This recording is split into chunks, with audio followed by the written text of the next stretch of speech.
Very good morning. Today we're going to start phylum chordates, and today we would discuss about its subphylum, Urochordates and Cephalochordates.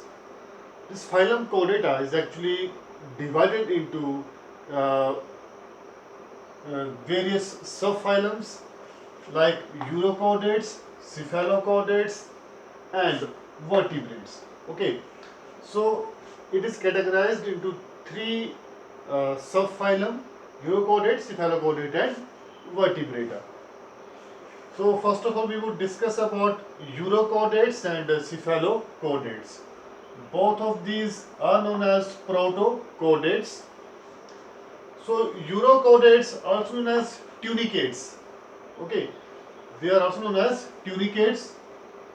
Tunicate actually both of these Urochordates and Cephalochordates are exclusively marine in nature, in habitat, and in case of Urochordates or tunicates, uh, this is the ocean bed and they are attached to a substratum, and with the help of two siphons, uh, water comes in and exit from the body of Urochordates, and at a certain age these Urochordates and Cephalochordates, they give rise to uh, a notochord, a tube-like notochord, rod-like notochord, in order to support the body, and that notochord is dorsal. Okay, so that's why they have been included in phylum chordates. So in case of Urochordates, they are also known as tunicates. They are marine, bodies covered by test of tunicles, notochord present in larval stage and restricted in the tail region. Okay, so in case of Urochordates, जो notochord जो present होगी वो सिर्फ present होगी larval stage के दौरान. जैसे ही वो adult में develop होगा उसमें notochord नहीं मिलेगी in case of Urochordates. Okay, so notochord is present only during the larval stage. Okay, in the life cycle of tunicates, Urochordates, and they are more related to vertebrates. They do not have coelom. Okay, unsegmented body.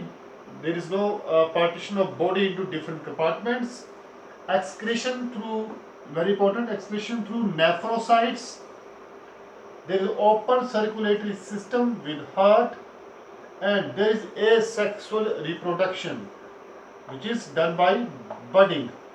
So the points like asexual reproduction, open circulatory system, okay, and do not have coelom, absence of body cavity. These are some characteristic features which are more related to the non-chordates.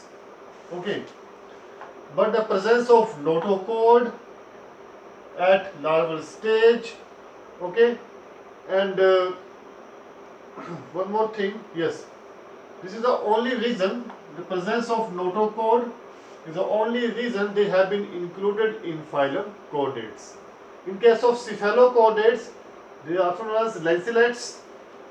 They are more related to echinoderms on the basis of their structure. And one more thing, in case of Urochordates, there is a larval stage known as tadpole larva. Tadpole, why this is named tadpole larva? Because this larva or its structure is quite similar to that of the larva of frog or tadpole larva. That's why the same name has been given to this. For example, sea pork. Okay, it means sea squirt. Sea pork is a type of sea squirt. In cephalochordates, they are more related to echinoderms. Notochord is extended in the head region, and the difference between Urochordate and the Cephalochordate, that in case of Urochordate, notochord is present only during the larval stage, but in case of Cephalochordate, this notochord is extended in the head region, and uh, it actually it exists throughout the life cycle of cephalochordates. Okay, It has xylem, body cavity and unsegmented body. There is a closed circulatory system and post-anal tail. So these are some features which are very similar or the features of chordates. Excretion through protonephridia and solanocytes. So these are two specialized organs for the purpose of excretion, protonephridia and solanocytes. They are quite fish-like and free-swimming animals. There is no asexual reproduction as we have seen in case of urochordates. Only sexual reproduction takes place. For example, Branchiostoma lanceolatum and larva name is lanceolate larva. Okay, so these are some points of urochordates and cephalochordates. Now, this important subphylum is vertebrata. So, in case of vertebrata, notochord is replaced by vertebral column. Notochord was present in case of cephalochordate as well as in case of urochordate. But in vertebrates which are highly evolved animals, okay, notochord is replaced by vertebral column and the neural tube is differentiated into brain and spinal cord. That means a highly developed central nervous system and peripheral nervous system, CNS and PNS. Okay, so this vertebral subphylum is further categorized into Agnatha and Gnathostomata. Okay, Agnatha and Gnathostomata.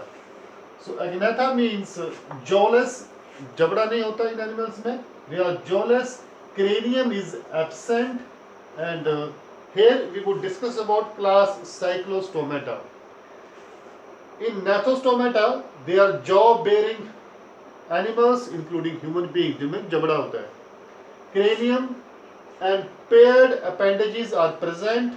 Respiration through gills or lungs. So these Gnathostomata, these jaw-bearing animals are further categorized into two superclasses, Pisces and Tetrapoda. Pisces mainly fish. They are exclusively aquatic animals, in which we would discuss about chondrichthyes and osteichthyes. इसमें shark या जो common fish होती है हम उन सब के बारे में बात करेंगे. Chondrichthyes and osteichthyes. In case of tetrapoda, tetra means four, poda means foot. इनके चार पैर होते हैं. Tetrapoda, amphibia, reptilia, apes and mammalia. So we would discuss all of these subcategories in our next lecture. So mainly the difference between urochordates and cephalochordates, tunicates and lanceolates, and then overview of subphylum vertebrata. Okay, here you can see. So one by one we would discuss all of these, Agnatha, Gnathostomata and all of these subclasses. Chondrichthyes, osteichthyes, amphibia, reptilia, apes and mammalia. Thank you.